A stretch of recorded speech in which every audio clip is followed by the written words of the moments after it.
7 سال بعد میں لندن سے پاکستان واپس آیا۔ پیسوں کے معاملے میں مجھے بینک جانا پڑا۔ وہاں کی برانچ مینیجر ایک بہت خوبصورت لڑکی تھی جس نے مجھے بہت اچھے طریقے سے ڈیل کیا۔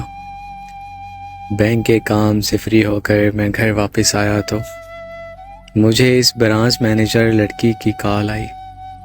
وہ کہنے لگی کہ آپ اپنا شناختی کارڈ بینک میں ہی بھول گئے ہیں۔ تو میں نے اسے کہا کہ میں کل بینک آ کر لے لوں گا، لیکن وہ شام کو ہمارے گھر ہی آ گئی۔ کہنے لگی میں یوں ہی پاس میں رہتی ہوں۔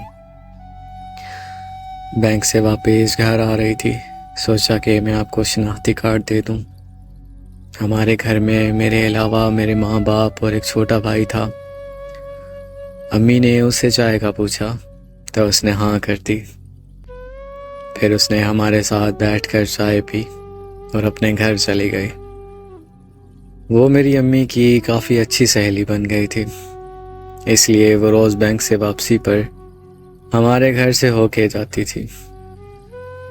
میں اور وہ روز شام کو چائے پیتے اور خوب باتیں کرتے۔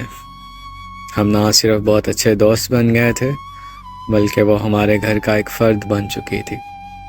پھر ایک دن اسے پتہ چلا کہ میں لندن واپس جا رہا ہوں تو وہ میرے کمرے میں آ کر رونے لگی اور کہنے لگی کہ میں آپ سے بہت پیار کرتی ہوں، میں آپ کو دیکھے بنا نہیں رہ سکتی، اس لیے روز آپ کے گھر آتی ہوں، آپ پلیز مجھ سے اتنی دور مت جائیں۔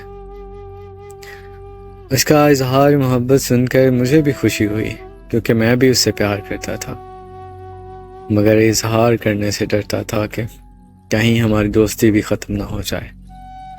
پھر میں نے اسے گلے لگا کر اپنی محبت کا اظہار کیا اور وعدہ کیا کہ میں اسے چھوڑ کر کبھی نہیں جاؤں گا۔ اس طرح میں واپس لندن نہیں گیا۔ پھر ہمارے گھر والوں کی ملاقات کے بعد ہمارا رشتہ پکا ہو گیا۔ 15 دن بعد ہماری شادی رکھ دی گئی۔ ہم دونوں نے اپنی شادی کی ساری شاپنگ ایک ساتھ کی۔ ہم دونوں بہت خوش تھے، مگر ہمیں کیا پتا تھا کہ ہماری خوشیوں کو کسی کی نظر لگنے والی ہے۔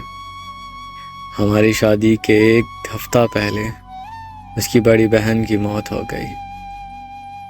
ان کے گھر میں ماتم چھا گیا۔ ایسے حالات میں ہماری شادی ممکن نہیں تھی۔ وہ بہت چپ رہنے لگی تھی، مجھ سے بات بھی نہیں کرتی تھی۔ پھر ایک دن مجھے اس کی کال آئی اور وہ کہتے ہوئے رونے لگی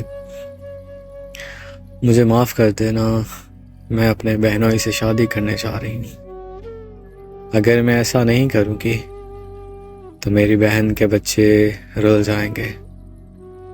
اور پھر وہ روتے ہوئے اس نے کال بند کر دی۔ اس کی شادی والے دن میں لندن واپس چلا گیا اور اب 3 سال بعد واپس آیا ہوں۔ میں آنا نہیں چاہتا تھا، لیکن امی کی ضد کی وجہ سے آنا پڑا۔ سنا ہے وہ اپنی زندگی میں بہت خوش ہے، اللہ اسے ہمیشہ خوش رکھے۔ مجھے نہیں پتا تھا کہ اس نے جو کیا وہ وفا تھی یا بے وفائی، مگر آج بھی اس سے بے حد محبت کرتا ہوں اور اپنی آخری سانس تک اسے یاد کرتا ہوں اور اسے یاد کرتا رہوں۔